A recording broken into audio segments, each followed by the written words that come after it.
नमः सिद्धेभ्यः।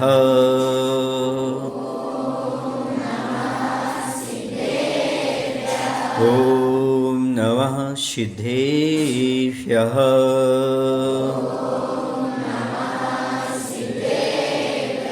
ॐ नमः सिद्धेभ्यः।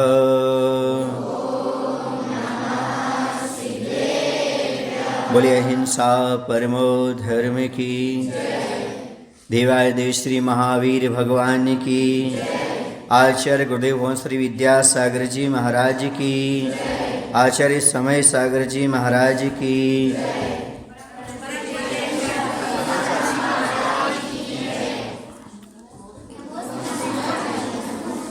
आज हम दो बातों पर चर्चा करेंगे जिसके बिना प्राणी का जीवन और व्यवहार नहीं चलता। वह है प्राणी, वाणी और पानी। प्राणी का जीवन पानी के बिना नहीं चलता और व्यवहार उसका वाणी के बिना नहीं चलता। इसलिए प्राणी के लिए पानी पर भी ध्यान देना है और वाणी पर भी ध्यान देना है। वाणी ऐसी बोलना है जिसके माध्यम से व्यवहार गड़बड़ ना हो, और पानी ऐसा पीना है जिससे स्वास्थ्य गड़बड़ ना हो। यदि स्वास्थ्य आपका अच्छा है, व्यवहार आपका अच्छा है, तो जीवन आपका अपने आप अच्छा बन जाएगा, बनाने की आवश्यकता नहीं पड़ेगी। पानी को हमेशा छान कर पीना चाहिए और वाणी को सोच समझ करके बोलना चाहिए। जो पानी को छान कर पीते हैं वो अहिंसा धर्म का पालन करते हैं और उनका स्वास्थ्य ठीक रहता है, और जो वाणी को सोच समझ करके बोलते हैं उनका व्यवहार अच्छा रहता है, जीवन अच्छा रहता है और दुनिया में सम्मान प्राप्त करता है। इसलिए प्राणी को पानी पर भी ध्यान देना है और अपनी वाणी पर भी ध्यान देना है। पानी को छानते हैं ताकि हमारा स्वास्थ्य ठीक रहे और जीवों की हिंसा से बच सकें। ऐसी वाणी को भी सोच समझ करके बोलना चाहिए ताकि किसी को पीड़ा ना पहुंचे और हमारा सम्मान बना रहे और व्यवहार कभी ना बिगड़े। अब प्रश्न ये उठता है कि पानी को क्यों छानना चाहिए? तो पानी किस लिए छानना चाहिए? क्योंकि पानी में बहुत सूक्ष्म जीव होते हैं और वो त्रस जीव होते हैं। पानी अपने आप में जीव है, जलकायक है, लेकिन उससे हम नहीं बच सकते। लेकिन कम से कम आप पानी छानने से त्रस जीवों की हिंसा से बच सकते हो। एक बूंद जल में जैन धर्म के अनुसार तो संख्यात त्रस जीव और असंख्यात जलकायक जीव होते हैं। किसमें? एक बूंद अनछने पानी में। यदि उनका आकार जो है ना, एक बूंद पानी में जो जीव हैं उसका आकार उन जीवों का कबूतर के बना दिया जाए तो पूरा जम्बूद्वीप भर जाएगा। एक बूंद अनछने पानी में कितने जीव होते हैं? यदि उनका बड़ा आकार कबूतर का आकार बना दिया जाए तो पूरा जम्बूद्वीप भर लेंगे। इतना अधिक जीवों की संख्या उसमें होती है। अर्थात एक बूंद अनछने पानी का इस्तेमाल करने से असंख्यात जीवों का वध होता है। इसलिए पानी छान करके ही इस्तेमाल करना चाहिए। विज्ञान ने भी इसको सिद्ध किया है कि एक बूंद अनछने पानी में कितने जीव होते हैं। तो एक वैज्ञानिक हुए हैं जिनका नाम था कैप्टन सोवोरशर्वी। क्या नाम था उनका? कैप्टन सोवोरशर्वी। उनके अनुसार 36,450 त्रस जीव होते हैं एक बूंद अनछने पानी में। कितने?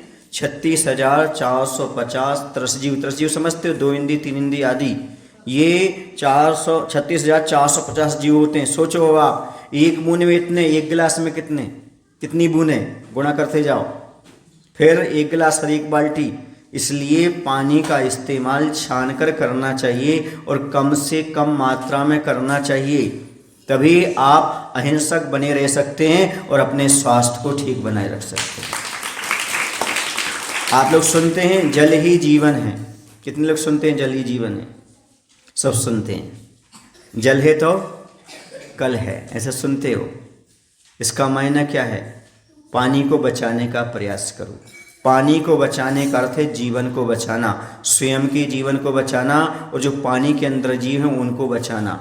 पानी कभी वेस्टेज नहीं जाना चाहिए, पानी को इधर उधर नहीं फैलाना चाहिए, पानी को कम ही लेना चाहिए उपयोग में। नहाने धोने आदि में, कप वस्त्र आदि धोने में और पीने में छान कर उपयोग करेंगे तो निश्चित रूप से आप पानी कम छानेंगे, कम उपयोग होगा, और बिना छाना उपयोग करेंगे तो ज़्यादा उपयोग होगा। यदि जल की रक्षा चाहते हो, कल की रक्षा चाहते हो, जीवन की रक्षा चाहते हो तो जल की रक्षा करो, पानी की सुरक्षा करो। अपना भी जीवन सुरक्षित रहेगा और पर्यावरण भी दूषित नहीं होगा। और विद्यार्थियों का ये पहला कर्तव्य है पर्यावरण को सुरक्षित रखना, अपने वातावरण को सुरक्षित रखना, अपने जीवन को सुरक्षित रहना। हम भी और सारे जीव भी सुखी रहें, आनंद का अनुभव करें, ऐसा प्रयास करने वाला ही सच्चा विद्यार्थी होता है। उसका ज्ञान तभी मायना रखता है जब अपने जीवन में दूसरों को कष्ट ना पहुँचे, ऐसा कार्य करना। समझ रहे ना? इसलिए पानी हमेशा छान करके पीना चाहिए। महाराज जी जैन दर्शन में ही ऐसा लिखा है कि अन्यत्र भी कहा गया है कि पानी छान कर पीना चाहिए। तो एक मनुस्मृति ग्रंथ है। कौन सा ग्रंथ है? मनुस्मृति ग्रंथ है। उसमें लिखा हुआ है दृष्टि पूतम निषेध पादम वस्त्र पूतम जलम पवेत। क्या इसका मायना हुआ? अपनी दृष्टि से धरती को अच्छी तरह देखकर पैर रखें तथा जल को वस्त्र से छानकर पीना चाहिए। ये दो मनुस्मृति में शिक्षाएं दी हैं। इसका अर्थ क्या होता है? जब भी आप चलें तो जमीन में देख करके पैर रखें, कहीं किसी जीव पर पैर तो नहीं पड़ रहा है, अर्थात अहिंसा धर्म का पालन करें। और जब भी आप पानी पिएं तो छान कर पिएं, क्योंकि जीवों की हिंसा से बचें, अहिंसा धर्म का पालन करने का उपदेश दिया। मात्र जैन दर्शन में नहीं, सब जगह यही कहा है दया धर्म का मूल है, पाप मूल अभिमान, तुलसी दया न छोड़िए जब लो घट में प्राण। तुलसीदास जी ने लिखा है दया धर्म का मूल है। मूल माने जड़, मेन चीज जो है वो क्या है? दया है। दया के बिना धर्म नहीं और अभिमान वैसा पाप नहीं। इसलिए तुलसीदास जी कहते जब तक घट में प्राण हैं तब तक दया को मत छोड़ो, दया का पालन करो। और आप लोग बोलते हैं अहिंसा परमो धर्म की जय, अर्थात अहिंसा धर्म का पालन करने के लिए हमेशा पानी छानकर इस्तेमाल करना चाहिए। पानी छानने से क्या होता है? जो उसमें त्रस्जीव होते हैं उनको अपने पेट में जाने से बचा लेते हैं और उनकी हिंसा से बचा लेते हैं। एक तो धर्म हो गया, दूसरा स्वास्थ्य लाभ हो गया। पानी छानने से धार्मिक क्रिया हो गई, धर्म का पालन हो गया, जीवों की रक्षा हो गई और आपका स्वास्थ्य ठीक रहेगा। यदि छना पानी पिएंगे तो बहुत सारी बीमारियां अशुद्ध पानी पीने से होती हैं, अनछने पानी से पीने से होती हैं। और आजकल तो डॉक्टर और वैज्ञानिक कहने लगे पानी को छानने का और उबालिएगा, जो गर्म पानी पीते हैं वो स्वस्थ रहते हैं। कोरोना काल में सबसे अच्छी औषधि थी गर्म पानी पीना। पिया आप लोगों ने? हाँ, जो गर्म पानी पीते थे वो स्वस्थ रहते थे कोरोना काल में। क्यों? क्योंकि उसके माध्यम से सारी उसकी अशुद्धि निकल जाती। छानने से जीवों से बच जाते हैं, है ना, पेट में जीव नहीं जाते। और उबाल लेने से उसकी जो अशुद्धियाँ होती हैं वो भी समाप्त हो जाती हैं। इसलिए पानी छना या उबला पीने से आप 90% बीमारियों से बच सकते हो। आपने देखा हो जब कभी इंजेक्शन की जो सिरिंज होती है वो डॉक्टर गर्म पानी से धोता है। क्यों धोता है? क्योंकि गर्म पानी से धोने से बैक्टीरियल इन्फेक्शन नहीं होते। जो एक दूसरे की बॉडी में जो तो बैक्टीरियल इन्फेक्शन हो सकते हैं, इसके माध्यम से क्या करते हैं, उसको गर्म पानी में, उबले पानी में अच्छी तरह से धोते हैं, फिर उसका इस्तेमाल करते हैं। जब कभी घाव आदि को साफ करते हैं तो गर्म पानी से करते हैं। क्यों करते हैं? क्योंकि छना और गर्म पानी होगा तो आप बहुत सारी बीमारियों से बच जाएंगे, इन्फेक्शन से बच जाएंगे। सैनिटाइजर ना लगा करके, क्या बोलते हैं आप? सैनिटाइजर बोलते हैं ना, उसे ना लगा करके सबसे अच्छा है गर्म पानी में थोड़ा सा नमक डाल लो या फिटकरी डाल लो, हाथ धो लो, आपका सैनिटाइजर का काम करने लगेगा। आप अच्छी तरह से आपकी हैंड वॉश हो जाएगा। और आप कोई भी काम कर सकते हो। लेकिन ये जो केमिकल वाली चीज़ ला रहे हो उसके माध्यम से तो हाथ में कई प्रकार की चर्म रोग भी हो जाते हैं। लेकिन यदि आपको कभी हाथ की शुद्धि करना हो, अच्छे गर्म पानी में नमक या फिटकरी डालो, अच्छे से हाथ धो लो, आपको किसी प्रकार का इन्फेक्शन नहीं होगा। इसलिए छना पानी जरूरी है। आप पानी तो पीते हैं, कितने लोग पानी पीते हैं? सभी पीते हैं, बिना पानी के कौन रहता है? और सभी लोग वाणी भी बोलते हैं। तो दोनों पर ध्यान रखना, पानी को छान करके हमेशा पीना। छने पानी की कितनी मर्यादा है? तो छने पानी की मर्यादा 1 मुहूर्त है, अर्थात 48 मिनट। एक बार आपने पानी छाना, छानने के बाद अब वो 48 मिनट तक उसमें जीव उत्पन्न नहीं होंगे, 48 मिनट्स। उसके बाद पुनः उसमें जीव उत्पन्न होने लगेंगे। इसलिए 48 मिनट बाद पुनः पानी को छानना चाहिए, फिर पीना चाहिए, क्योंकि इसमें जीवों की उत्पत्ति पुनः होने लगती है। समझ में आया ना? इसलिए 48 मिनट का ही छना पानी उपयोग करना, उसके बाद पुनः छान करके उपयोग करना, तभी आप छने पानी का नियम पालन कर पाएंगे, क्योंकि उसमें पुनः जीव उत्पन्न होने लगते हैं। यदि कोई व्यक्ति छने जल में लौंग डाल दे, सौंफ डाल दे या प्राशोप कर ले तो उसकी मर्यादा 6 घंटे बढ़ जाती है। लेकिन कलर बदलना चाहिए। लौंग आदि डालने पर, सौंफ डालने पर उस पानी का कलर बदलना चाहिए। यदि रंग बदल जाता है तो 6 घंटे हो जाती है, किंतु 6 घंटे के बाद वह फिर अमर्यादित हो जाता है। इसे सबसे अच्छा है पानी को गर्म कर लो, अच्छे से उबाल लो 100 सेंटीग्रेड पर, तो 24 घंटे आपका पानी अनछना नहीं होगा, उसमें जीवों की उत्पत्ति नहीं होगी। समझ रहे हैं आप लोग? आचार्य भगवंत बताते थे, हंस भी लेना, सुन भी लेना, समझ भी लेना। जो व्यक्ति अनछना पानी पीते हैं उन लोगों के लिए आचार्य ने बहुत अच्छी बात बताई थी। पहले के ज़माने में गैस की जगह स्टोव चलता था। स्टोव समझते हो ना? उसमें तेल भी भरते थे, घासलेट तेल, और उसमें क्या करते थे? हवा पंपिंग करते थे और उससे भोजन वगैरह बनाते थे। वो कहलाता स्टोव। जानते हैं ना स्टोव? हाँ। तो आचार्य कहते थे यदि उसमें अनछना तेल डाल दिया जाए, छान करके तेल डाला जाता था, यदि अनछना डाल दिया तो उसमें कचरा आ जाता था, और कचरा आता था तो क्या होता था? उसमें जो बर्नर रहता था ना, वो सही काम नहीं करता था। जो सही काम नहीं करता था तो क्या करना पड़ता था? एक क्या रहता था? एक लंबा लंबा सा पिन रहता था। पिन ऐसा सा उसको करना पड़ता था, उसका कचरा बाहर आता था, फिर वह गैस अच्छे से आती थी और अच्छे से लौ निकलती थी, फिर भोजन पकता था। जैसे अनछना स्टोव में तेल डालने से उसमें पिन करना पड़ता है, आचार्य भगवंत कहते विद्यासागर जी महाराज, उसी प्रकार से यदि आप अनछना पानी पेट में डालेंगे तो आपको डॉक्टर पिन करेगा, जिसे इंजेक्शन बोलते हैं, इंजेक्शन लगाना पड़ेगा। इसलिए यदि इंजेक्शन से बचना चाहते हो, दवाइयों से बचना चाहते हो, बीमारियों से बचना चाहते हो, तो आज ही से संकल्प कर लो, हम छान कर ही पानी का उपयोग करेंगे। बहुत सारी बीमारियों से, और बीमारी होगी तो डॉक्टर के पास जाना पड़ेगा, इंजेक्शन लगवाना पड़ेगा, तो पैसा भी लगेगा, और डॉक्टर पास जाओगे समय भी लगेगा। छना पानी पीने से क्या होता है? एक तो पानी की बर्बादी से बचते हैं, दूसरा जीव हिंसा से बचते हैं, तीसरा समय की बर्बादी से बचते हैं, चौथा दवाई खाने से बचते हैं, पांचवा पैसों से बचते हैं। क्यों? क्योंकि डॉक्टर को पैसा भी देना पड़ता, समय भी देना पड़ता।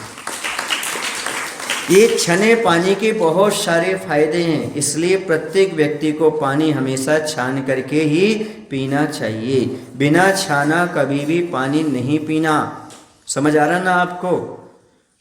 एक तो जीवों की हिंसा ना हो इसलिए, दूसरा हमारा शरीर स्वस्थ रहे इसलिए, क्योंकि आप बीमार पड़ेंगे तो आप अपनी हिंसा कर रहे हैं।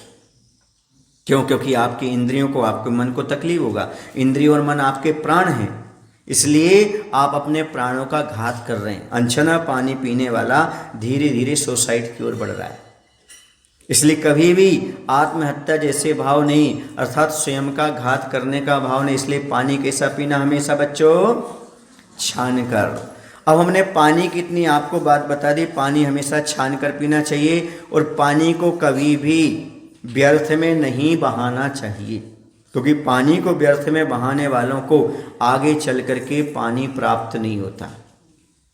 पानी की कीमत कितनी है मैं आपको समझा दे रहा हूँ। एक बार की बात है, एक राजा था।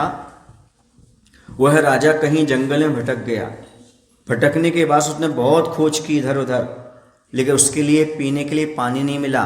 गर्मी का समय था, उसका कंठ सूख रहा था। वह एक वृक्ष के नीचे आकर के बैठ गया। जब वृक्ष के नीचे बैठ गया तो एक व्यक्ति वहाँ से गुजरता हुआ दिखाई दिया। उस राजा ने उसकी ओर दृष्टि की, उसे बुला कर के इशारे से बुलाया। उससे कहा, भाई मुझे पानी पीना है। बोले, यहाँ जंगल में पानी नहीं मिलता, बहुत दूर से लाना पड़ता है, इतना सहज नहीं है पानी लाना। फिर भी मैं आपको 1 गिलास पानी ला सकता हूँ, दे सकता हूँ। बोले, दे दीजिए ताकि मेरे प्राण बच जाएं। बोले, इसको आपको कीमत देना पड़ेगी। बोले, कितनी कीमत दे सकते हो? बोले, जितनी तुम मांगो। बोले, 1 गिलास पानी का मैं आधा राज्य भी दे सकता हूँ। बोले, नहीं दूंगा पानी। बोले, पूरा राज दे दूंगा, क्योंकि प्राण बचे तो लाखों पाए। उसने कहा, मैं पानी दे देता हूँ राजन, बस मुझे राज नहीं चाहिए। मैं आपको ये शिक्षा देना चाहता हूँ, पानी की कितनी कीमत होती है। आप अपने राज्य में ये बात बताइएगा, पानी को बचाइएगा, जीवन बचेगा। कहने का तात्पर्य यह है, यदि अपने जीवन की सुरक्षा चाहते हो तो पानी को बचाने का प्रयास करो। पानी की कीमत पूरे राज्य से भी ज़्यादा है। इसलिए जैन दर्शन कहता है, अपन तो पानी पिए, दूसरे को भी मिले, जियो और जीने दो। पानी पी करके हम स्वयं जिए, लेकिन जो पानी में जीव हैं उनको जीने दें, छान करके पानी पिए, उनकी रक्षा और व्यवस्था करें। भगवान महावीर का सूत्र है, जियो और जीने दो। स्वयं आप भी जिए और अन्य जीवों को भी जीने दें। पानी पीने को मना नहीं किया, पानी को छान कर पिए, उसमें जो जीव हैं उनको भी जीने दें और आप भी जिए। ऐसा कुछ अपने जीवन में व्यवहार करें। देखो, पढ़े लिखे व्यक्ति का यही मायना है, एक सभ्य व्यक्ति का यही मायना है। आप ज्ञानी का क्या मायना है? ज्ञानी होने का अर्थ है, पढ़े लिखे होने का मायना है, एजुकेटेड होने का मायना है हम भी शांति से रह सकें और हमारे परिसर में रहने वाले सब जीव शांति का अनुभव कर सकें। स्वयं जियो और दूसरे को जीने दो। इसलिए बच्चों ध्यान रखो, व्यर्थ का पानी कभी भी नहीं फैलाना, नहीं गिराना, छान करके ही पानी का उपयोग करना। आपका जीवन बहुत अच्छा, निर्मल, पवित्र बनेगा। अब पानी छानने के फायदे क्या हैं? जो व्यक्ति पानी छानता है निश्चित रूप से वह निरोगी होता है, अगले भाव में बहुत विशेष संपदा को प्राप्त करता है, अगले भाव में इतने सुंदर शरीर को प्राप्त करता है, देवता भी देखने के लिए तरसते हैं, क्योंकि जीव दया का पालन करने वाले को सुंदर रूप की प्राप्ति होती है। वह कभी भी बीमार नहीं पड़ता, बीमार पड़ता है तो बहुत जल्दी ठीक हो जाता है। अगली बात ये रहती है, उसकी आवाज़ बहुत अच्छी होती है, वह बहुत अच्छे गुणों को प्राप्त करता है। कहने का तात्पर्य ये है, छान करके पानी पीने वाला जो जीव दया का पालन करता है, पानी का अपव्यय नहीं करता, उसके जीवन में सब प्रकार के सुख, समृद्धि, शांति, धन संपत्ति प्राप्त होती। इसलिए हमेशा पानी छानकर पीना चाहिए। अगली बात है वाणी। वाणी कैसे बोलना चाहिए? तो वाणी भी छान लेना चाहिए। छानने का समझते हो? पहले सोच समझ लो फिर बोलो। एक बात पहले क्लियर कर दूं, पशु किस लिए दुखी रहते हैं? क्योंकि वो बोल नहीं पाते। पशु अपनी भाषा को व्यक्त नहीं कर पाते, समझा नहीं पाते मुझे कौन सी तकलीफ, कौन सी बात है, इससे दुखी रहते हैं। और आदमी क्यों दुखी रहता है? क्योंकि ज़्यादा बोलता है। सुने ना, यदि पशु बोलना सीख जाए, सुने ना, तो सुखी हो जाए, और यदि मनुष्य थोड़ा चुप रहना सीख जाए तो ये भी सुखी हो जाए।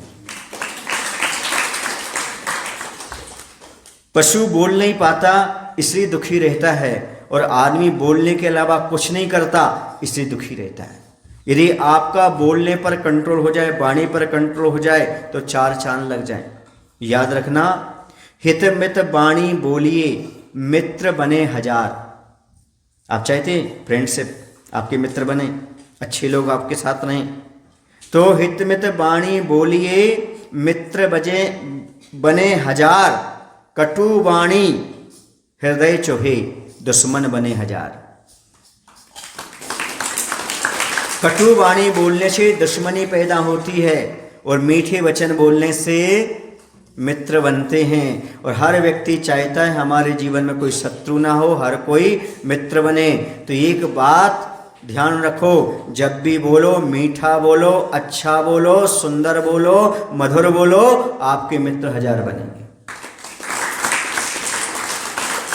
आप जब स्कूल में रहते हो, पढ़ाई करते हो, एक दूसरे से बोलना होता है। बिना बोले पढ़ाई नहीं होती, बिना बोले एक दूसरे की बात के शेयर नहीं होता, बिना बोले आप टीचर से भी अपनी शंका का समाधान नहीं कर सकते, प्रश्न हल नहीं कर सकते।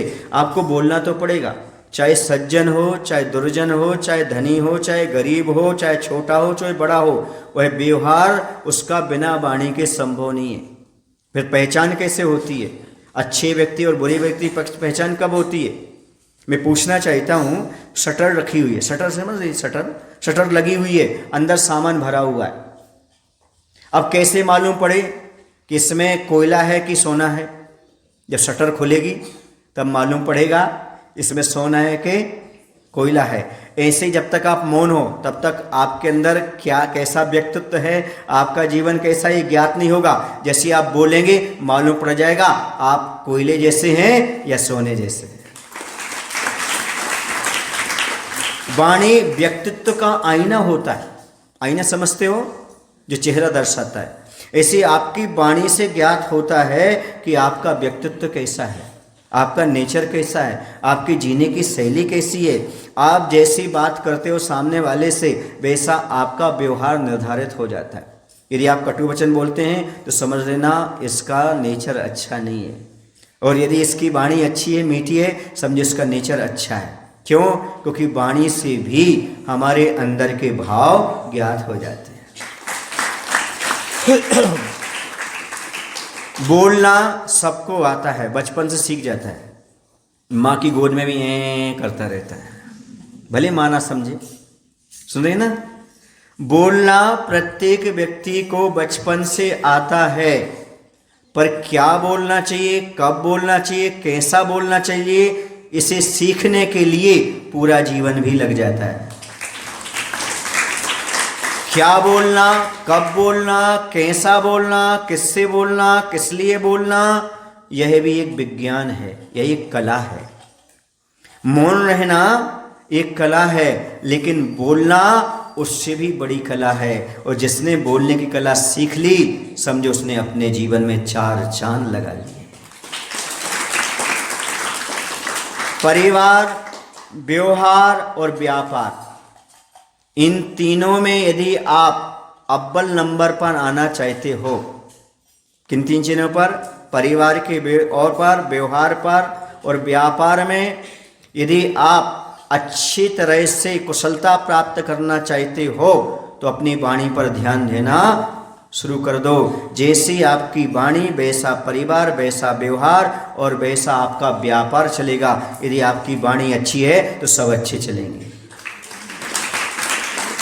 एक कहावत है, मीठी जुबान वाले की मीठी भी बिक जाती है, करेला भी बिक जाता है, कड़वी चीज़ भी बिक जाती है, और जिसका कड़वी वाणी है उसका मीठा भी नहीं बिकता, शक्कर भी नहीं बिकती। समझ आ रहा है? ऐसा क्यों कहा जाता है? क्योंकि वाणी अपने आप में सामने वाले को प्रभावित करती है। यदि बोलने की कला आपको पास है तो आप 1000 लोगों को जोड़ सकते हो, और यदि आपके पास बोलने की कला नहीं है तो आप एक व्यक्ति को भी नहीं जोड़ सकते। यदि आपको बोलना आता है वक्त पर सही, तो आप 1000 लोग कहीं भी चले जाओगे, आपके परिसर में आ जाएंगे, आपसे जुड़ जाएंगे। इसलिए साधु परमेष्ठी के पास लोग जुड़ जाते हैं, क्योंकि उनके पास बोलने की कला होती है। वह तिमित प्रिय वाणी बोला करते हैं। जादू का आकर्षण, किसका आकर्षण? जादू में आकर्षण होना चाहिए। आपकी जुबान समझते ना? आपकी जुबान ऐसी हो कि हर किसी की जुबान पर आपकी जुबान की तारीफ हो। आप ऐसा बोलिए, हर आदमी कहे भैया वो तो बहुत अच्छा बोलते हैं, उनकी आवाज़ तो बहुत अच्छी, जब भी बोलते बहुत मधुर बोलते हैं, जब भी बोलते जय जिनेंद्र बोलते हैं, अच्छे प्रेम से बोलते हैं, मंद शब्दों में बोलते हैं, चिल्लाते नहीं हैं। ऐसा जब आपका नेचर बनेगा तो कहीं भी जाओगे आपको सम्मान अपने आप प्राप्त हो जाएगा। समझ रहे हैं? यदि आप अपने जीवन में सम्मान नहीं खोना चाहते हो तो कम बोलो, मीठा बोलो, वक्त पर बोलो, समझ कर बोलो, सोच समझ कर बोलो, तौल कर बोलो, कम शब्दों में बोलो, लोगों को अच्छा लगे ऐसा बोलो, आपको भी अच्छा लगे ऐसा बोलो, कल पछताना ना पड़े ऐसा बोलो। ध्यान रखो आपके जीवन में बहुत आनंद आएगा, सम्मान मिलेगा आपको, जहां जाओगे वहां सम्मान मिलेगा। आदमी सम्मान क्यों खो देता है? बोलने से। दो प्रकार के लोग होते हैं, एक वक्ते रहते हैं, ये तो वक्ता रहता है, और एक बहुत अच्छा वक्ता है, अंतर है ना। एक ही तो वक्ता रहता है मतलब बोलता रहता कुछ भी, और एक वक्ता, वक्ता मतलब ये बहुत अच्छी स्पीच देने वाले हैं, स्पोकर हैं, ऐसा बोला जाता है। और आजकल इसकी बहुत कीमत है। जो हम आपको ये उपदेश दे रहे हैं ना, यदि स्टेडियम में जाकर देते ना तो लाखों रुपए आते, मेरे लिए नहीं आपके लिए, क्योंकि आजकल जो मोटिवेशन का स्पीच देते हैं वो लाखों रुपए कमाते हैं, ये बोलने की कला से ही कमाते हैं। तो आप लोग भी ये कार्य कर सकते हैं और आप भी बोलने से लाखों रुपए कमा सकते हैं। आपकी वाणी में जादू है, यदि आप सीखना चाहो अच्छे से सीख लो, आप भी अपने जीवन में बहुत उन्नति प्राप्त कर सकते हैं। लोग व्यापार इसी का कर रहे हैं, उनकी आजीविका इसी से चल रही है, करोड़ों रुपए कमा रहे हैं, वो मात्र बोल करके कमा रहे हैं। क्यों? क्योंकि वाणी का बहुत जादू है, ये धन है, उससे और धन आता है, ये संपत्ति है, बोलना भी संपत्ति है। बिना बोले आपकी संपत्ति का वृद्धि नहीं होती। जो व्यापार करते हैं अच्छे से बोलते हैं उनकी बहुत अच्छे से वृद्धि होती है। इसलिए व्यापार को यदि बढ़ाना चाहते हो, धन को कमाना चाहते हो और अमीर बनना चाहते हो तो अपनी वाणी पर ध्यान दो, क्योंकि वाणी के माध्यम से व्यापार चलता है, व्यवहार चलता है, और जैसा व्यापार और व्यवहार होगा वैसे धन की वृद्धि अपने आप होती चली जाएगी। मीठा बोलना भी लोगों को आकर्षित करता है, मीठा बोलना भी ग्राहक को आपके पास बुलाता है और आपका व्यापार व्यवहार अच्छा चलता है। ध्यान रखो बंधु, बहुत सारे लोग ऐसे हैं जो मात्र मोबाइल पर बात करते हैं और लाखों रुपए कमाते हैं। सुन रहे? मात्र बात का खा रहे हैं वो और कुछ नहीं कर रहे हैं। बातें कर करके इतना कमा लेते जिसकी कोई सीमा नहीं, और कुछ लोग बातें करके इतना बिगाड़ लेते जिसकी कोई सीमा नहीं। दुनिया में कितना भी बड़ा युद्ध हो उसकी शुरुआत वार्तालाप से शुरू होती है। क्या? कितना भी बड़ा दुनिया में विश्व युद्ध हो, चाहे कोई भी युद्ध हो, शुरुआत में कुछ ना कुछ बात छिड़ेगी, तू में होगी, बढ़ते बढ़ते बढ़ते परिवार से समाज, समाज से देश की वह समस्या बन जाएगी, युद्ध शुरू हो जाएगा। इसलिए वाणी से युद्ध भी होते हैं, और कुछ ऐसी वाणी होती है वो वाणी बोल दी जाए तो युद्ध हो रहा हो तो युद्ध भी समाप्त हो जाते हैं। इसलिए वाणी पर बहुत ध्यान देना। प्रत्येक विद्यार्थी को यदि आप कम बोलेंगे तो विद्यार्थी को क्या फायदा होगा? कम बोलने से मन एकाग्र होगा। सबसे पहली चीज, कम बोलने से मन एकाग्र होगा, मन एकाग्र होगा तो पढ़ाई में मन लगेगा। दूसरा, कम बोलने से क्रोध आदि उत्पन्न नहीं होगा, सो पढ़ाई में मन लगेगा। और क्रोध नहीं होगा और आप कम बोलेंगे तो अगली बात ये होगी कि आपका समय बचेगा और तनाव टेंशन नहीं होगा। कम बोल करके रहेंगे और कम बोलेंगे तो आप सुनेंगे ज़्यादा और पढ़ेंगे ज़्यादा, तो जब परीक्षा में पहुंचेंगे आप तो आपके लिए सारा याद आ जाएगा, आप परीक्षा में टॉपर हो जाएंगे। वैसे विद्यार्थियों का है कम बोलो, पढ़ाई पर ध्यान दो। सुन रहे ना? मोबाइल के प्यार से बचो। किसके प्यार से बचो? मोबाइल के प्यार से। दो मायने हैं, मोबाइल से कम प्यार करो और मोबाइल पर प्यार मत करो, तब विद्यार्थी जीवन में सफल होगे। समझ आ रहा है? मोबाइल, कल चर्चा करेंगे इस पर, ये विषय अलग है ना। कल अपन या कुछ दिन देखेंगे, उससे समझेंगे आपको कि मोबाइल का प्यार क्या होता है और मोबाइल से प्यार क्या होता है। आज आदमी इन दोनों में कितने बर्बाद हो रहे हैं उनकी संख्या गिनाऊंगा आपके लिए, समझ रहे हैं? तो विद्यार्थी जीवन में वाणी का सदुपयोग करना बहुत जरूरी है। कम बोलना चाहिए। आप शब्द का और समय का चयन करें, कौन से शब्द बोलना और किस समय पर बोलना। आप लोगों ने क्रिकेटर को देखा ना, क्रिकेटर को? हाँ, यदि समय पर वह बैट घुमाता है तो छक्का लगता है, और चूक गया तो बोल्ड हो जाता है, आउट हो जाता है। 1 सेकंड चूका और आउट, तीनों स्टंप गायब। और यदि समय पर उसने बैट घुमाया तो छक्का लग जाता है, मैच जीत जाता है। इसी प्रकार से समय पर यदि आप बोलते हो तो आप जीवन में विजय हासिल करते हो, और बेवजह बोलते, बेसमय बोलते हो तो आप जीवन के खेल से आउट हो जाते हो, आप हार जाते हो। इसे समय पर बोलना और सटीक बोलना। इंटरव्यू में बहुत कम बोलना पड़ता है, उतना ही बोलना पड़ता है जितना पूछा जाता है, वरना गड़बड़ भी हो जाती है। और ये आप जीवन भर साधना करोगे तभी इंटरव्यू में सही बोल पाओगे, सजगता से बोल पाओगे, वरना वहाँ पर आप फेल हो जाओगे। तो जीवन के इंटरव्यू में पास होना चाहते हो तो अभी से वाणी को सोच समझ करके बोलने की प्रैक्टिस करो। समय पर बोलो, कम बोलो, धीमा बोलो, अच्छा बोलो, मीठा बोलो, कटु मत बोलो, दूसरे का हित हो ऐसा बोलो, निंदा कारक वचन मत बोलो। देखना आप अपने जीवन के इंटरव्यू में पास हो जाएंगे। कभी माता पिता को जवाब मत दो, ये सबसे बड़ी कमी है। माता पिता को हम जवाब देते हैं, उन्होंने कुछ बोला फट से जवाब दे दिया, ये गलत है। एक बच्चे से पिता ने कहा ए गधे, बोले सेम टू यू। अभी सीख करके आ रहे हैं बच्चे, सोचो विचार करो, थोड़ा सा सोच समझ के तो बोलो पिता से क्या बोल रहे हो तुम।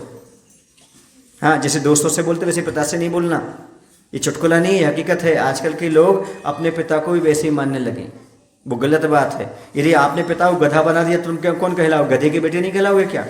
तो किसको गाली दे रहे हो, किसको बुरा भला कह रहे हो, ये समझने की आवश्यकता है। इसलिए वाणी पर कंट्रोल, तत्काल जवाब नहीं देना, तत्काल जवाब देने वाले परेशान हो जाते हैं। जवाब तो दो, तत्काल दो पर सही दो, समझ में आया ना। कभी कभी मौन रहना भी बहुत अच्छा होता है, मौन रहने से बहुत फायदे होते हैं। इसलिए बोलने से पहले सोचो हम यहाँ पर मौन रहेंगे तो अच्छा रहेगा कि बोलेंगे तब अच्छा रहेगा। इसलिए समय पर बोलो, सही बोलो, समझ रहे ना। हाँ, पीना और बोलना दो चीज़ें सीख लो, और बोलना और पीना छोड़ दो। समझ आया ना क्या कह रहा हूं? बोलना और पीना छोड़ो, बोलना और पीना सीखो। सुने ना, गाली बोलना, गलत बोलना छोड़ो और शराब पीना छोड़ो। अच्छी वाणी बोलना सीखो और छानकर पानी पीना सीखो। जो भी आप कोल्ड ड्रिंक्स पीते हैं, कोका कोला, थम्स अप, पता नहीं कितने कितनी चीज़ें आने लगी होंगी, ये सब अशुद्ध हैं, इन्हें कभी मत पीजिएगा। इनसे बुद्धि भ्रष्ट होती है, इनसे आंतें गलती हैं, इनसे बीमारियां पैदा होती हैं। 2 मिनट का सुकून पाने के लिए, सुख पाने के लिए जीवन को बर्बाद मत करो, क्योंकि जितने भी ये पेय पदार्थ आ रहे हैं इन सब में केमिकल है, अशुद्ध पदार्थ है, इन्हें हम शुद्ध नहीं कह सकते और आपको बहुत सारी बीमारियां पैदा करेंगे। यदि आपको ठंडक पीना है, ठंडा पीना तो सबसे अच्छा है, अपने घर में छना पानी लीजिएगा, नींबू निचोड़िएगा, थोड़ा सा बूरा शक्कर डालिएगा और पी जाइएगा, आपको 1000 गुनी ठंडक मिलेगी, स्वास्थ्य भी ठीक रहेगा। आपको बाजार के पेय पदार्थ पीने की आवश्यकता नहीं है, जितनी आपको ठंडक वो देंगे और किसी चीज़ में ठंडक मिलने वाली नहीं है। समझना, शुद्ध है। और हम बता दें आपको, इलेक्ट्रॉल घर में बना सकते हो। इलेक्ट्रॉल आता ना जो पाउच में आता है, वो ना खा पी करके इलेक्ट्रॉल कैसे पिए आप। आपको यदि ग्लूकोज की कमी होती है, आपको डिहाइड्रेशन होता है, 1 गिलास पानी लीजिएगा छना हुआ, उसमें नींबू निचोड़िएगा, उसमें शक्कर डालिएगा, थोड़ा सा 1 चुटकी नमक डालिएगा, उसको पी जाइएगा, आपके दस्त लगना बंद हो जाएगा, डिहाइड्रेशन बंद हो जाएगा, उल्टी होना बंद हो जाएगी, आपका स्वास्थ्य ठीक हो जाएगा, हाजमा ठीक हो जाएगा। कोई दवाई बाहर से लेने की जरूरत नहीं है। और विद्यार्थियों को यही काम करना चाहिए, चाय नहीं पीना चाहिए, दूध पीना चाहिए। चाय पीने वाले, सुनो आपको बता देते हैं, चाय पीने से क्या होता है। चाय पीने से नींद नहीं भागती, दब जाती, और अब पढ़ोगे तो पढ़ते समय याद नहीं होगा, लगता है हम याद कर रहे हैं। उससे अच्छा दूध पी लो, पानी पी लो, या फिर सबसे अच्छा है 9 बार बैठ करके नमोकार मंत्र पढ़ लो, नींद भी भाग जाएगी, पुण्य भी बढ़ जाएगा, और जब पढ़ोगे तो याद भी हो जाएगा। ये मेरा स्वयं का आजमाया हुआ फार्मूला है। जब हम 11th में थे, बायोलॉजी साइंस के स्टूडेंट थे, हमारे साथ बहुत सारे बच्चे पढ़ते थे। जब वो साथ में पढ़ते थे तो पढ़ते समय वो लोग क्या करते थे, रात्रि में चाय पीते थे। और हमारा रात्रि भोजन का त्याग था। सुन रहे हैं आप लोग कि नहीं?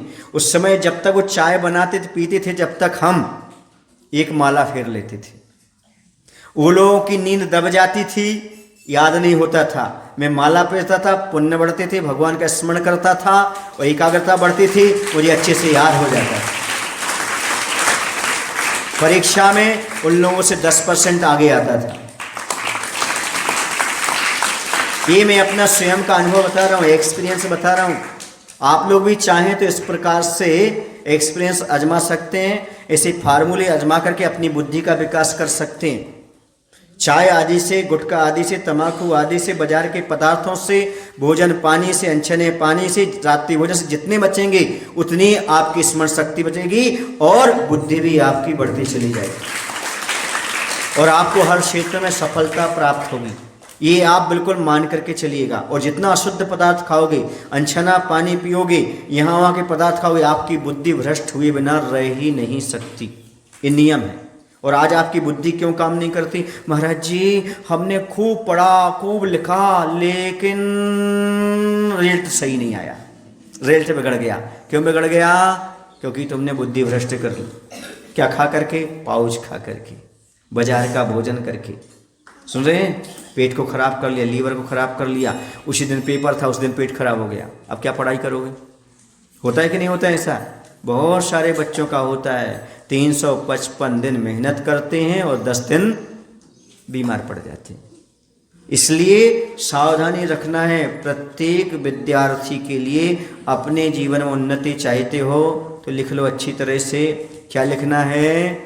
हमारे लिए पानी की और वाणी की मर्यादा समझना है। 48 मिनट छने पानी की मर्यादा है, इसे समझना है। और वाणी को बोलना है तो हितमित प्रिय बोलना है, ये वाणी की मर्यादा है। जो ये दोनों मर्यादाएं पालेगा वो प्राणी हमेशा सुखी रहेगा।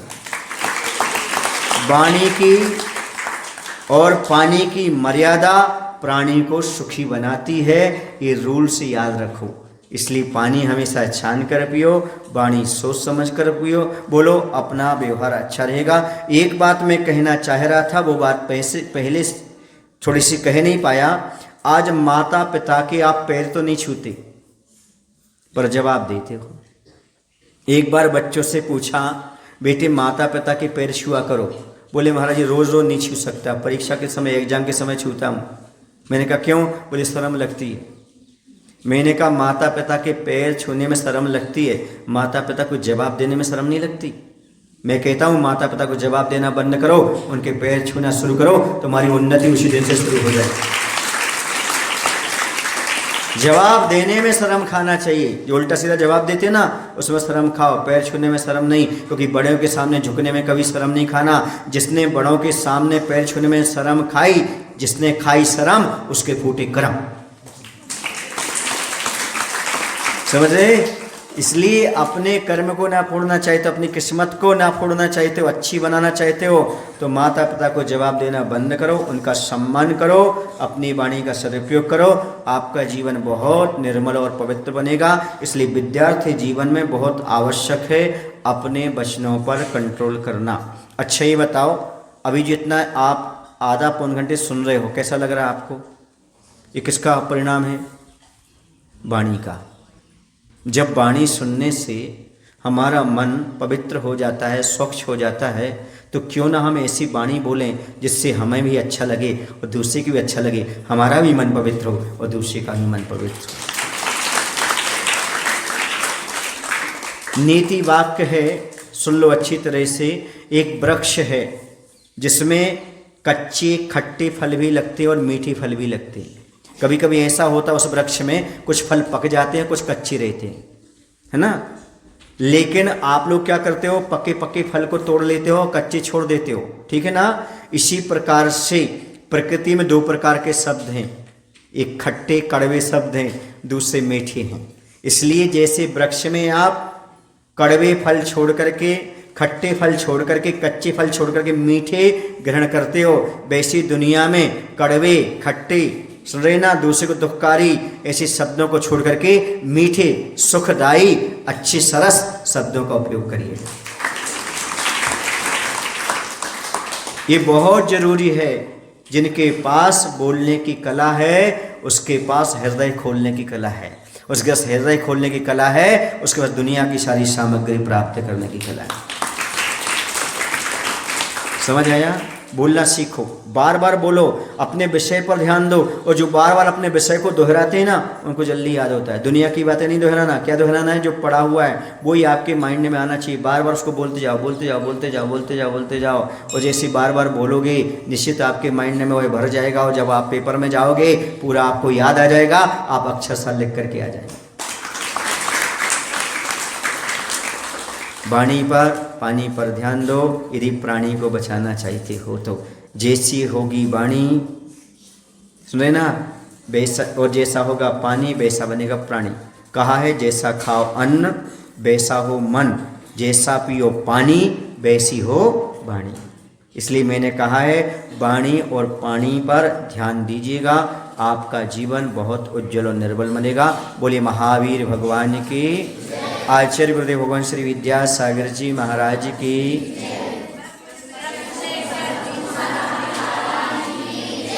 बोलो हे प्रभु, हम सभी को इतनी शक्ति, इतनी बुद्धि देने की कृपा करो ताकि हम पानी और वाणी की मर्यादा को पालन कर सकें, जिससे हमारा व्यवहारिक जीवन, पारिवारिक जीवन अच्छा बन सके। नमोस्तु भगवान।